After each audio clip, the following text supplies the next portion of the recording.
বন্ধুরা, হাজির হয়েছি আপনাদের জীবনকে সুন্দর, সুখময় এবং শান্তিময় করতে নিরাশ এবং হতাশার জীবন থেকে চিরতরে মুক্তির উপায় নিয়ে। বন্ধুরা, আপনারা কখনোই হতাশ হবেন না। বাস্তবতাকে মেনে নিন, হতাশা দূর হবে। বন্ধুরা, কঠিন কোনো বিষয়কে সহজ মনে করলেই তা সহনীয় হয়ে যায়। আপনি যদি কোনো কিছুর আশা মন থেকে ধুয়ে মুছে ফেলে দেন, তাহলে আপনি সান্ত্বনা খুঁজে পাবেন। এ সম্পর্কে পবিত্র কোরআনের সূরা তাওবার ৫৯ নম্বর আয়াতে বলা হয়েছে, وَقَالُوا حَسْبُنَا اللَّهُ سَيُؤْتِينَا اللَّهُ مِنْ فَضْلِهِ وَرَسُولُهُ إِنَّا إِلَى اللَّهِ راغبون। অচিরেই আল্লাহ আমাদেরকে স্বীয় অনুগ্রহ থেকে দান করবেন এবং তার রাসূলও। নিশ্চয়ই আমরা শুধু আল্লাহকেই কামনা করি। বন্ধুরা, আমি একবার এক ব্যক্তির ঘটনা পড়েছিলাম। লোকটি একবার কোনো কারণে তার ঘরের জানালা দিয়ে নিচে নামার সময় তার বাম হাতের আঙ্গুলে থাকা আংটিটি জানালার সাথে আটকানো পেরেকে আটকে যায়। ফলে লোকটি যখন লাফ দিয়ে নিচে নামে, তখন তার বাম হাতের একটি আঙ্গুল সমূলে উপড়ে যায়। এতে তার বাম হাতের আঙ্গুল একটি কমে 4টি হয়ে যায়। পরবর্তীতে এক সময় তিনি নিজেই বলেছেন, আমি একবার এক ব্যক্তির ঘটনা পড়েছি। লোকটি একবার কোনো কারণে তার ঘরের জানালা দিয়ে নিচে নামার সময় তার বাম হাতের আঙ্গুলে থাকা আংটিটি জানালার সাথে আটকানো ব্রেকে আটকে যায়। ফলে লোকটি যখন লাফ দিয়ে নিচে নামে, তখন তার বাম হাতের একটি আঙ্গুল সমূলে উপড়ে যায়। এতে তার বাম হাতের আঙ্গুল একটি কমে 4টি হয়ে যায়। পরবর্তীতে এক সময় তিনি নিজেই বলেছেন, আমি এটা কখনো মনেই করি না যে আমার এক হাতের আঙ্গুল 4টি বা আমি আমার একটু আঙ্গুল হারিয়েছি। তবে যখন আমার সেই ঘটনার কথা মনে পড়ে, তখনই কেবল তা স্মরণ হয়। অন্যথায় আমার কাজকর্ম ভালোই চলছে। যা ঘটে গেছে তাতে আমি সন্তুষ্ট। আল্লাহ তাআলা সব কিছু আগেই নির্ধারণ করে রেখেছেন। তিনি যা চান তাই করেন। বন্ধুরা, এক লোক রোগের কারণে তার পুরো বাম হাতটাই হারিয়েছিলেন। তিনি দীর্ঘ হায়াত পেয়েছিলেন, বিয়ে শাদিও করেছিলেন, সন্তানাদিও হয়েছিল। তিনি অনায়াসেই তার গাড়ি চালাতেন এবং বিভিন্ন কাজ খুব সহজেই সমাধান করতেন। তাকে দেখলে মনে হতো যেন আল্লাহ তাআলা তাকে এক হাত দিয়েই সৃষ্টি করেছেন। এ সম্পর্কে হাদিসে বলা হয়েছে, আল্লাহ যা দান করেছেন তাতে সন্তুষ্ট থাকো, তাহলেই তুমি সর্বাপেক্ষা সুখী মানুষ হতে পারবে। বন্ধুরা, এক কবি বলেছেন, নিজেকে নিজে প্রশ্ন করো, কান্নাকাটি করে কি সেই মূল্যবান বস্তু ফিরে পাবে যা হারিয়ে ফেলেছ? আসলে কত দ্রুতই না আমরা আমাদের পরিবেশের সাথে খাপ খাইয়ে নেই, কত দ্রুতই না আমরা পরিস্থিতির সাথে সমঝোতা করে নেই। আজ থেকে 50 বছর আগে একটি ঘরের ফার্নিচার বলতে কী ছিল? খেজুর পাতার চাটাই, একটি পানির ঘটি, মাটির তৈরি কিছু পাত্র পেয়ালা। এতেই জীবন সুন্দরভাবে চলছিল এবং সভ্যতার চাকা ঘুরছিল, কারণ তখন আমরা তাতেই অভ্যস্ত ছিলাম এবং তা নিয়েই সন্তুষ্ট ছিলাম। বুঝতে হবে, বিষয়টি মানসিকতা এবং মেনে নেয়ার উপর নির্ভরশীল। একজন আরব কবি বলেছেন, নফসকে যদি তুমি প্রলোভন দাও তাহলে সে আরও চাইবে, আর যদি তাকে কিচ্ছুতার কথা বলো তাহলে সে অল্পতেই তুষ্ট হবে। একবার কুফার জামে মসজিদে 2 গোত্রের মাঝে ঝগড়া বেঁধে গেল। পরিস্থিতি আস্তে আস্তে চরম আকার ধারণ করল। উভয় গোত্রের লোকজন নিজ নিজ হাতিয়ার হাতে তুলে নিল। এমন সময় এক ব্যক্তি চুপিসারে আহনাফ ইবনে কায়েসকে খুঁজতে বেরিয়ে পড়ল। আহনাফ ইবনে কায়েস ছিলেন সকলের নিকট শ্রদ্ধাভাজন এবং শান্তিপ্রিয় মানুষ হিসেবে পরিচিত। অনুসন্ধানকারী লোকটি গিয়ে আহনাফ ইবনে কায়েসকে তার বাড়িতে বকরির দুধ দহনরত অবস্থায় পেল। আহনাফ ইবনে কায়েস তখন যে চাদরটি পরেছিলেন তার দাম বড়জোর 10 দিরহাম হবে। তিনি ছিলেন অত্যন্ত কৃশকায় এবং দুর্বল দেহের অধিকারী একজন মানুষ। তার চোখ মুখ বসে গিয়েছিল। তার এক পা অপর পায়ের তুলনায় লম্বা ছিল, ফলে তিনি খুঁড়িয়ে খুঁড়িয়ে হাঁটতেন। অনুসন্ধানকারী লোকটি যখন তাকে ঝগড়ার সংবাদ দিল, তখন তার ভাবে কোনো রকমের পরিবর্তন লক্ষ্য করা গেল না।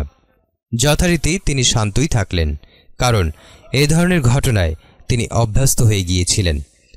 এসবের মাঝেই তিনি জীবনযাপন করতেন। তিনি অনুসন্ধানকারী লোকটিকে বললেন, সব ঠিক হয়ে যাবে ইনশাআল্লাহ, এমনভাবে বললেন যেন কিছুই ঘটেনি। তখন ছিল ইফতারের সময়। তার সামনে ইফতার নিয়ে আসা হলো। ইফতার ছিল শুকনো রুটি, জায়তুনের তেল, লবণ ও 1 গ্লাস পানি। বিসমিল্লাহ বলে তিনি তা খেলেন এবং আল্লাহর শুকর আদায় করলেন। তারপর বললেন, ইরাকের গম, সিরিয়ার তেল, রাশিয়ার লবণ এবং দজলা নদীর পানি অতি উৎকৃষ্ট নেয়ামত। তারপর কাপড় পরিধান করে লাঠি হাতে নিয়ে তিনি কুফার জামে মসজিদের দিকে রওনা হলেন। যখন তিনি লোকজনের মাঝে উপস্থিত হলেন তখন তাদের দৃষ্টি তার উপরই নিবদ্ধ হল এবং তিনি যা কিছু বললেন তা মনোযোগ দিয়ে শুনল। তিনি শান্তি ও সমঝোতার কথা বললেন। লোকজনকে উদ্দেশ্য করে যার যার ঘরে ফিরে যেতে বললেন। সকলেই কোনো ধরনের বাক্য বিনিময় ছাড়া স্ব স্থান ত্যাগ করে আপন আপন বাড়ির পথ ধরল। এভাবেই হাঙ্গামে থেমে গেল এবং ঝগড়ার নিষ্পত্তি হল। বন্ধুরা, একজন আরব কবি বলেছেন, এমন মানুষও মর্যাদার অধিকারী হতে পারে যার চাদর পুরনো এবং জামায় তালি লাগানো। বন্ধুরা, এই ঘটনা থেকে আমরা কি শিক্ষা পেলাম? মানুষের মান, মর্যাদা ও মাহাত্ম্য বাহ্যিক আকার আকৃতি এবং পোশাক পরিচ্ছেদে নয়। ধন সম্পদ কম থাকা দুর্ভাগ্যের লক্ষণ নয়। তদ্রূপ ধন সম্পদের প্রাচুর্য এবং পর্যাপ্ত আরাম আয়েশের উপর উপকরণ থাকাও সৌভাগ্যের প্রতীক নয়। এ সম্পর্কে পবিত্র কোরআনের সূরা ফাজরের 15 এবং 16 নম্বর আয়াতে বলা হয়েছে, فيقول ربي أكرمن وأما إذا ما ابتلاه فقدر عليه رزقه فيقول ربي أهانن। মানুষ এমনই যে যখন তার পালনকর্তা তাকে পরীক্ষা করেন অতঃপর সম্মান ও অনুগ্রহ দান করেন তখন বলে, আমার পালনকর্তা আমাকে সম্মানিত করেছেন। আবার যখন তাকে পরীক্ষা করেন অতঃপর রিজিক সংকুচিত করে দেন তখন বলে, আমার পালনকর্তা আমাকে হেয় করেছেন। মানুষের যোগ্যতা ও চারিত্রিক গুণাবলী তার মূল্যের মাপকাঠি, পোশাক পরিচ্ছদ, অর্থ সম্পদ কিংবা গাড়ি বাড়ি নয়। এ সম্পর্কে সূরা হুজুরাতের 13 নম্বর আয়াতে রয়েছে, ইন্না আকরামাকুম ইনদাল্লাহি আতকাকুম। নিশ্চয়ই তোমাদের মধ্যে আল্লাহর কাছে সেই সর্বাধিক সম্মানিত যে সর্বাধিক মুত্তাকি। বন্ধুরা, মনে রাখবেন, যার অনেক সোনা রূপা, ধন দৌলত আর প্রাসাদ অট্টালিকা আছে সে সুখী নয়, বরং প্রকৃত সুখী ও সৌভাগ্যবান ওই ব্যক্তি যিনি খাঁটি ঈমানের অধিকারী, যিনি তাকদীরের যে কোনো ফয়সালায় খুশি হন। তাই বন্ধুরা, বাস্তবতাকে মেনে নিন, কখনোই হতাশ হবেন না। বন্ধুরা, আপনারা কখনোই হতাশ হবেন না, কখনোই চিন্তিত হবেন না।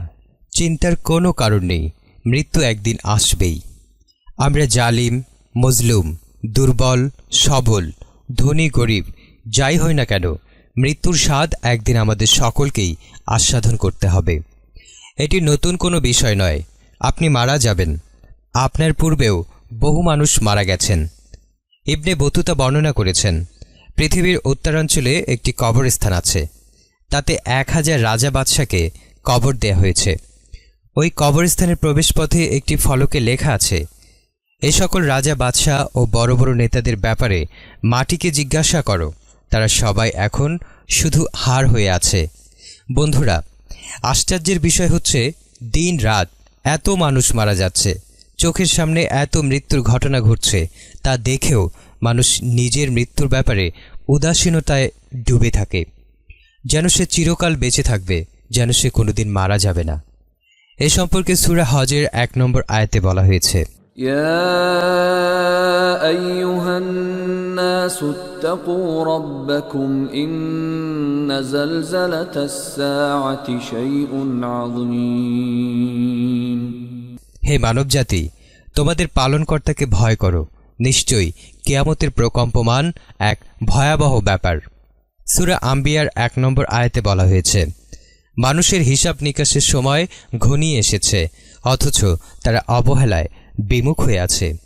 এ সম্পর্কে সূরা মারিয়ামের 98 নম্বর আয়াতে বলা হয়েছে, وكم أهلكنا قبلهم من قرن هل تحس منهم من أحد أو تسمع لهم ركزا তুমি কি তাদের কাউকেও দেখতে পাও অথবা তাদের ক্ষীণতম আওয়াজ শুনতে পাও? তাই বন্ধুরা, মৃত্যু নিয়ে চিন্তিত হওয়ার কিছুই নেই। মৃত্যু একদিন আসবেই। প্রিয় বন্ধুরা, আপনারা যারা আমাদের চ্যানেল সাবস্ক্রাইব করেছেন তাদেরকে ওয়েলকাম জানাচ্ছি। আর যারা এখনও আমাদের চ্যানেল সাবস্ক্রাইব করেননি তারা অবশ্যই সাবস্ক্রাইব করবেন। যে কোনো আপডেট পেতে ডান পাশের বেল বাটনে ক্লিক করবেন, লাইক করবেন এবং আপনার প্রিয় বন্ধুদের সাথে অবশ্যই বেশি বেশি শেয়ার করবেন। বন্ধুরা, আবারও হাজির হব নতুন কিছু নিয়ে। ততক্ষণ আপনারা সবাই ভালো থাকবেন, সুস্থ থাকবেন এবং আমাদের সাথেই থাকবেন।